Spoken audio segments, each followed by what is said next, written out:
नमस्कार दर्शकों, बहुत बहुत स्वागत है आप सभी का हमारे नवरात्र विशेष कार्यक्रम में। और मैं हूं आपके साथ ज्योति। नवरात्र के छठे दिन यानी मां कात्यायनी का दिन, इस दिन मां कात्यायनी की पूजा किए जाने का विधान है।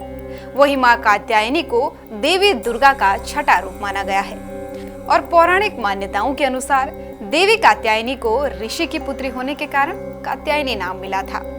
देवी दुर्गा के इस रूप को लेकर कहा जाता है कि जो भी भक्त नवरात्रि के छठे दिन मां की सच्चे मन और विधि विधान के साथ आराधना करता है, मां स्वयं उस भक्त के सभी रोग दोष दूर कर देती है और साथ ही साथ उसको सुख समृद्धि भी प्रदान करती है। मां कात्यायनी इनकी चारों भुजाओं में अस्त्र शस्त्र और कमल है। इनका वाहन सिंह है। ये ब्रजमंडल की अधिष्ठात्री देवी है। गोपियों ने कृष्ण की प्राप्ति के लिए इनकी पूजा की थी। विवाह संबंधित मामलों के लिए इनकी पूजा अचूक होती है। योग्य और मनचाहा पति इनकी कृपा से जरूर प्राप्त होता है। वहीं ज्योतिष में बृहस्पति का संबंध इनसे माना जाता है, इसलिए मां कात्यायनी की पूजन विधि आपको बता दें।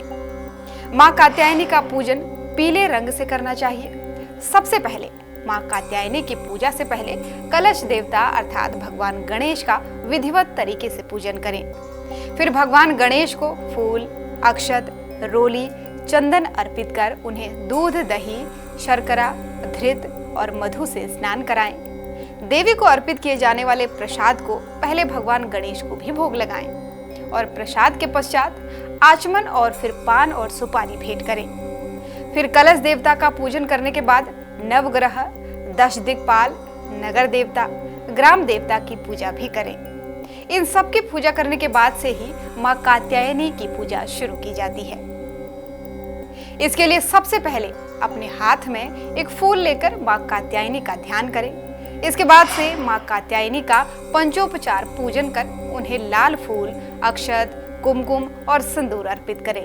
इसके बाद से उनके समक्ष घी अथवा कपूर जलाकर उनकी आरती करें और अंत में मां के मंत्रों का उच्चारण अवश्य करें। ऐसी मान्यता है कि मां कात्यायनी की पूजा करने से अविवाहित लड़कियों को मनचाहा पति मिलता है। इनकी आराधना से बृहस्पति ग्रह भी मजबूत होता है और ऐसा कहते हैं कि जो व्यक्ति सच्चे दिल से मां कात्यायनी की भक्ति करता है, उसके जीवन से रोग, संताप, दुख, हर प्रकार के भय दूर हो जाते हैं। दर्शकों, अब सुनिए मां कात्यायनी की व्रत कथा। पौराणिक कथा अनुसार एक वन्मीकथ नामक महर्षि थे। उनका एक पुत्र कात्य था, जिसके बाद से काव्य गोत्र में महर्षि कात्यायन ने जन्म लिया। उनकी कोई संतान नहीं थी। उन्होंने मां भगवती को अपनी पुत्री के रूप में पाने के लिए कठोर तप किया था। मां भगवती ने महर्षि कात्यायन की तपस्या से प्रसन्न होकर उन्हें साक्षात दर्शन दिए थे।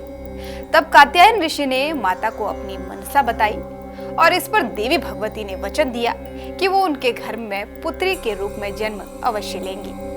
फिर एक बार तीनों लोकों पर महिषासुर नामक दैत्य का अत्याचार बढ़ा।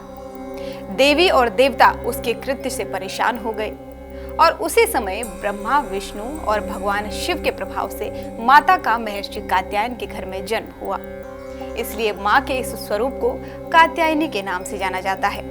कात्यायन ऋषि ने माता के जन्म के बाद से सप्तमी, अष्टमी और नवमी तीनों दिन तक माता की पूजा की और उसके बाद दशमी के दिन मां कात्यायनी ने महिषासुर नामक दैत्य का वध कर तीनों लोगों को उसके अत्याचार से बचा लिया। तो ये थी मां कात्यायनी की कथा। आशा करते हैं आप सभी को जरूर पसंद आई होगी। माता कात्यायनी की कृपा आप सब पर सदैव बनी रहे, इसी कामना के साथ आज के इस नवरात्र विशेष कार्यक्रम में बस इतना ही। नमस्कार।